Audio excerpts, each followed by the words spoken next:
Okay guys, this is the video I said I was going to put out, the meet recap. Hope you enjoyed the first video. Before I start the video though, I want to talk about something here. I've been getting a lot of flack from a lot of people around me, not necessarily powerlifters and not necessarily even guys that work out with weights. They all say that because I compete with no one else to compete with, that I'm not actually deserving of a first place or breaking any records. But as you've been following me since I started this, I made a video on the record keeping for the APF, and they showed on the record that on my weight class and age, nobody's ever competed ever since they were in existence, the APF. So what I'm going to do here now is I'm going to go to the computer because I did some research, and we'll go through it over there. So let's go to the computer. Alright, so let's get over here by the computer here, and I got all this information. Just type in the population, males 74-year-olds in Illinois. So here we are. We have a graph here that says the total population here of Illinois is 12,528,859. And then we got a graph here that goes down by years. These are males in Illinois. And if you come down here to 70 to 74 years old, it comes out to 160,340 males at this age.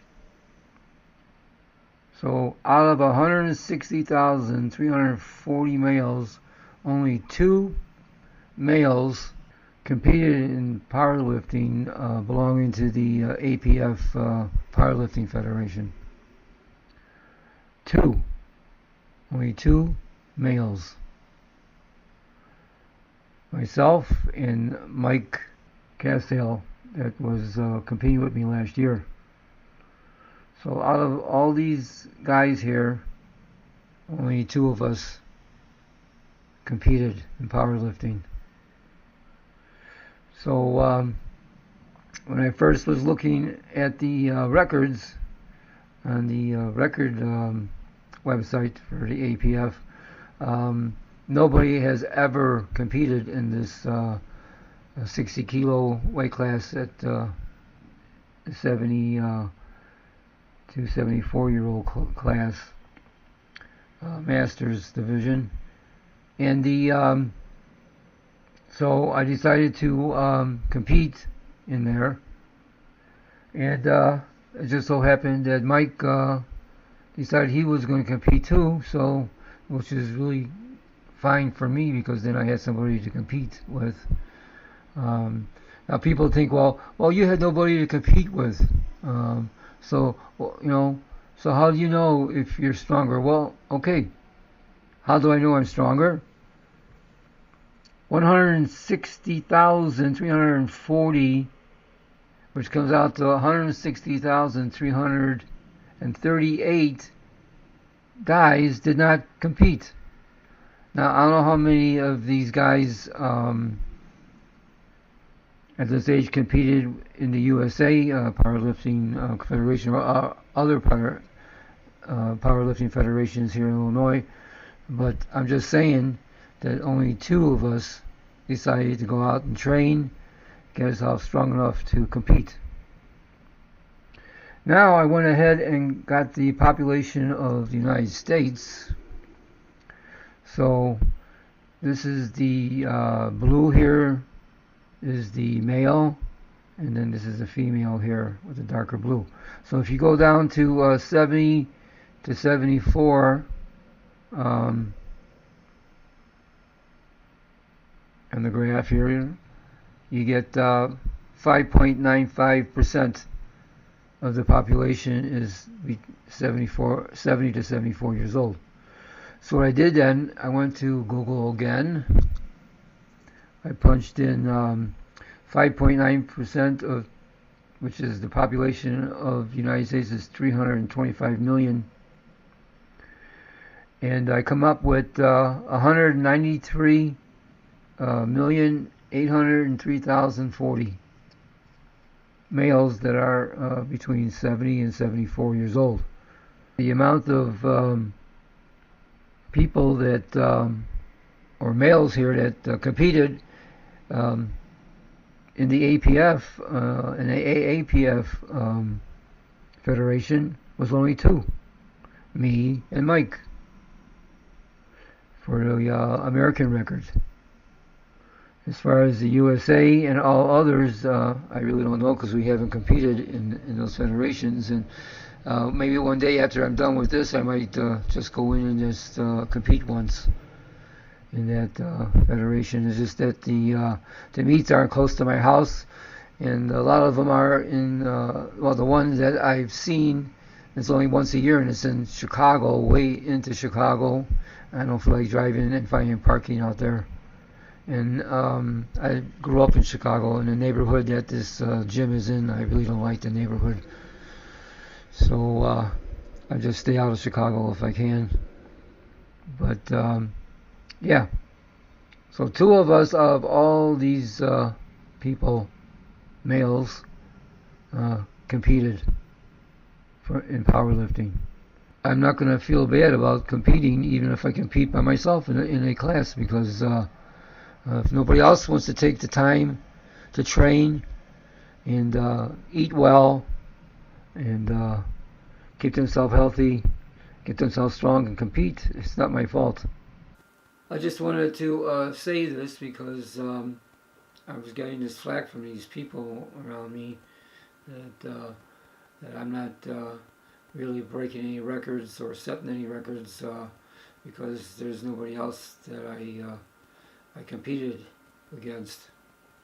So let's get going here now, and with the recap of the meet and my lifts, and then I'll talk about my training and how it helped me and what I did, during my training that helped me to achieve what I did at the meet this year and what I didn't achieve. And then I will just talk about what I'm going to be doing for the future. So okay, so let's go over and I'll describe the lifts as I was doing them. Also on the squats, I had no one to take a video of my squats, so all I have is the bench press and the deadlift. Okay, so with squat 1, I started out with 90 kilos, 198 pounds, just because of not being able to do heavy squats in time in my training because of my hurting my back.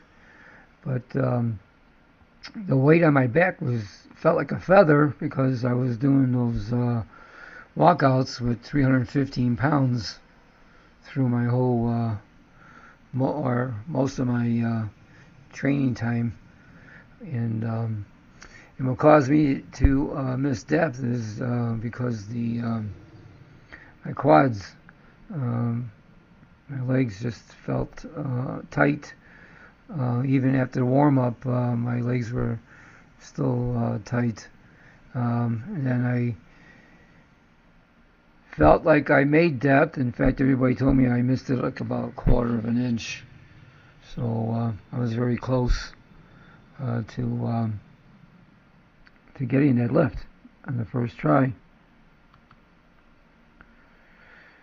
Then on squat 2, I redid the weight again, and I made depth this time, so no problem there. And then with squat 3, I upped it to 92.5 kilos, 203 pounds. And it was, again, felt like a feather on my back. A little tight in the thighs, the quads. But I made depth, and I made an unofficial state record, which, why I put unofficial here, an American record. Unofficial is because it's not okay until the officials check it out and okay it, and then send me my certificate. So, okay, so now we're going to move on to the bench. Okay, so my bench sucks. Haven't been able to get the strength back up.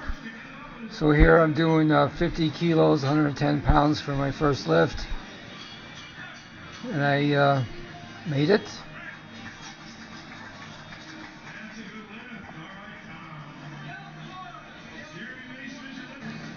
Now here's my second bench.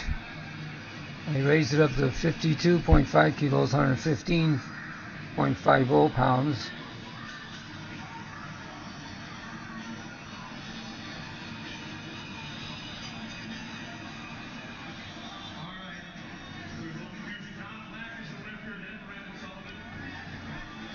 As you see, it went out pretty easily.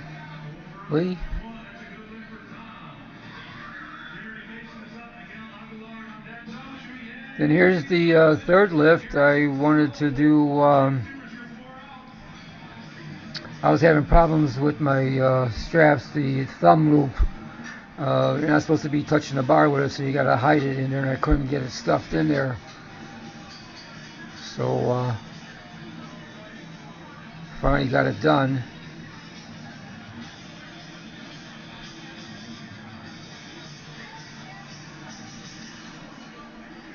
Now I was only going to go up like 5 pounds from my last lift, and when I went down, my left bicep got cramped. Now at the deadlift, my first one was 115 kilos, and it went up really light. I mean, super light and fast. Now, I made a mistake here. Was 117 kilos, and the reason why it's unofficial record is because it needs to be checked out by the officials later on after the meet. Now here it was light coming off the floor, but when I got up close to halfway up to my knees, I don't know, it was a long day, and all of a sudden I just got tired. I think I could have really forced it. I could have pulled it up, but I was a little forward too much too, so I couldn't really save it. But I was thinking about what I want to do for in the future, that I would just forget about doing, because I already broke my last year's record, and I made a new record. So I felt I could just let it go and do it again next time.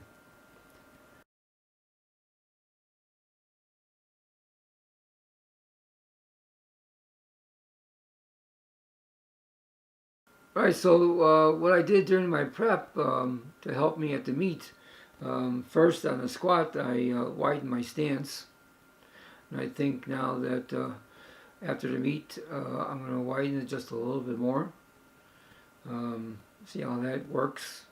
And then I did some heavy walkouts, which really helped.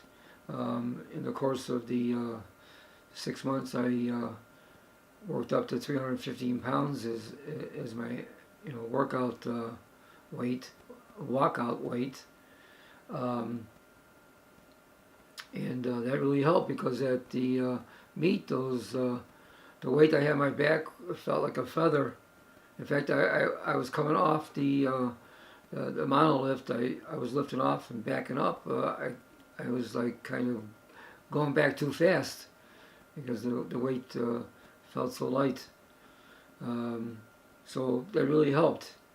So if you guys want to get used to squatting, some heavy weight on your back in your work sets, um, do some every other workout. Do some walkouts with heavy weight. That'll set up your CNS to handle heavier weight on your work sets, and plus it's going to probably be 50, 60, maybe even 100 pound less, which is really light. So then getting there here with the bench, I tried more volume. I tried to bench more days. I did pin presses. I did pause presses.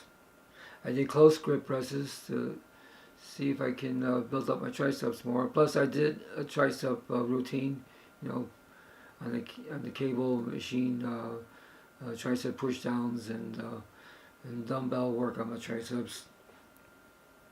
And also was using the Mark Bell slingshot, which I got pretty close to the end, so I really didn't have a chance to really work with it. And I thought I play around with it a little bit, but not really try to get myself any kind of a change in my way I was working out to affect my bench. But I should have just kept on working out with it because my bench wasn't really that great at the meet. And plus having that my muscle cramp up, which I have no way of knowing why that happened, but I couldn't even push the weight off my chest. And the deadlift. Okay, the deadlift. I got used to wearing a belt because in the beginning, all those years, I was wearing no belt, and which didn't even affect my deadlift anyway. But I thought I get used to the belt so I can hold my air into my core better because I can feel it pressing into the belt. But what's happening is when I bend over, the belt gets loose, and all it's really doing is helping keep my lower back a little straighter, and kind of stops me from bending over. So, but yeah, I got used to the belt during the prep. I changed my stance a little bit. I just moved it out a couple inches wider. I started pointing my toes out a little bit more and my knees out more so I can get a little quad into the lift. And it really helped because at the meet, I picked up that weight. I couldn't believe how light it was. I just don't understand why I couldn't get that third lift, because that third lift was could have been my opener, because I'm doing sets of 265 downstairs in the basement, 3-rep sets, and so I should have been able to make that, but it was a long day. I was tired, and I thought, why kill myself? I already broke the record anyway.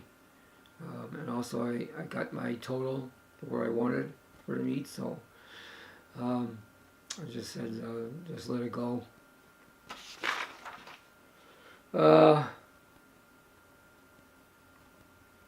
Another thing with the deadlift, I used to go down there and grab the bar and take my breath, and then set myself up and pull really hard to get the slack out of the bar. And by the time I did all that, I was running out of air as far as my holding it too long.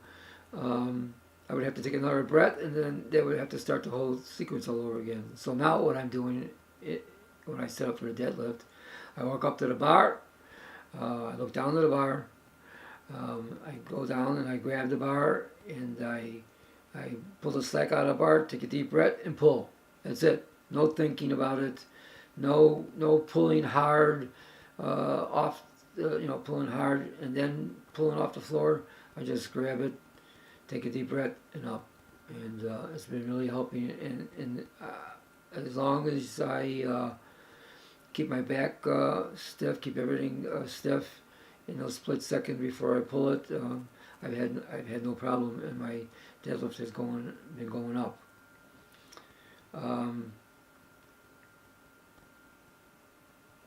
So that's it for the deadlift. Also, my injury, I don't know if I mentioned it, for the squat, didn't really hinder any of my lifts. The injury was right in a spot where after the initial week off and using icing it and warming it up again really helped get me back that following Monday. It really didn't bother anything at all. I mean, it's still a little tender if I touch it there. It's still tender, still healing, but it's not affecting any of the lifts. So, all right. So next, I'm going to go talk about what's coming up for the future.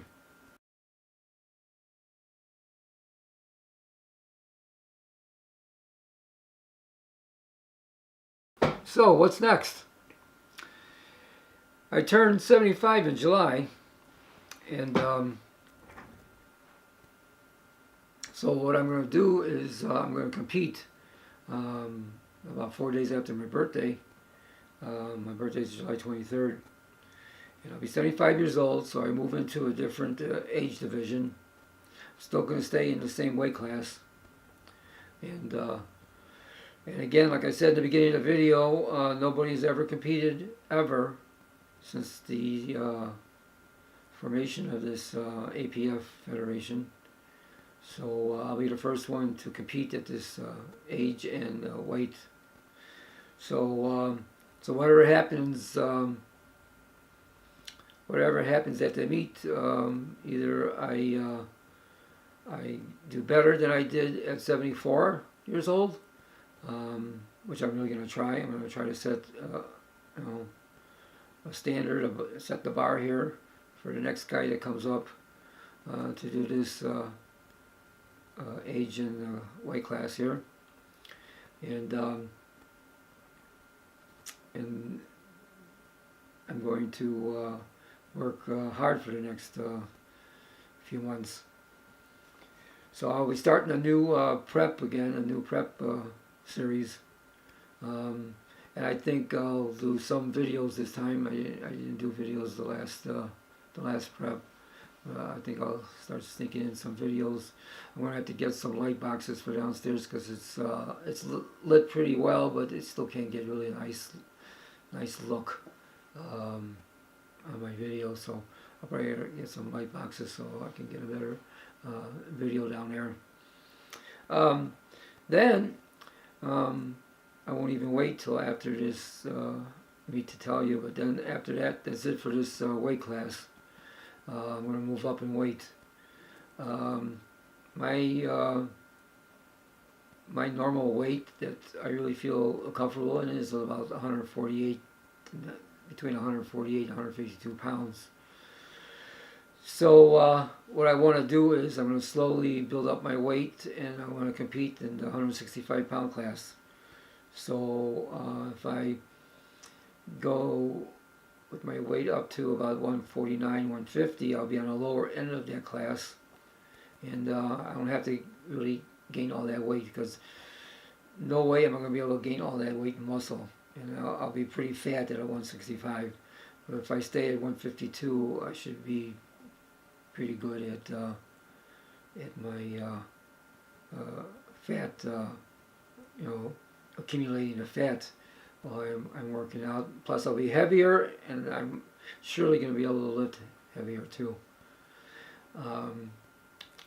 That's the thing about this 132 pounds, which is okay, but all I have to do is just eat a little bit more than I'm supposed to, and I'm up 4, 5, 6 pounds, and then it's really hard to get rid of it. Even though I did a real smart cut this year, because last year it was really dangerous what I did, because I never did it before in that weight. I've done plenty of cuts because of the bodybuilding in my life, but never this kind of cut. And so I'm not going to do that again. And plus, this time I didn't do it again. So yeah, so I'm going to go jump 2 weight classes, because I'll go past 148 because I already competed in that, and then I'll jump right into the 165 pound class, which there's a guy there that's been setting records over there, so it's not like I'm going to be competing by myself. Either he'll be competing, or I'll just be competing against his records. So yep, that's what's going to go on next. Like I said, I'll probably be making videos of this prep, and then I'll bring you over to that meet, and we'll see what happens at 75 years old. So, all right then. So I'm gonna go here now, finish this video, and I'm going to say to you, stay healthy. I'll see you downstairs in the basement.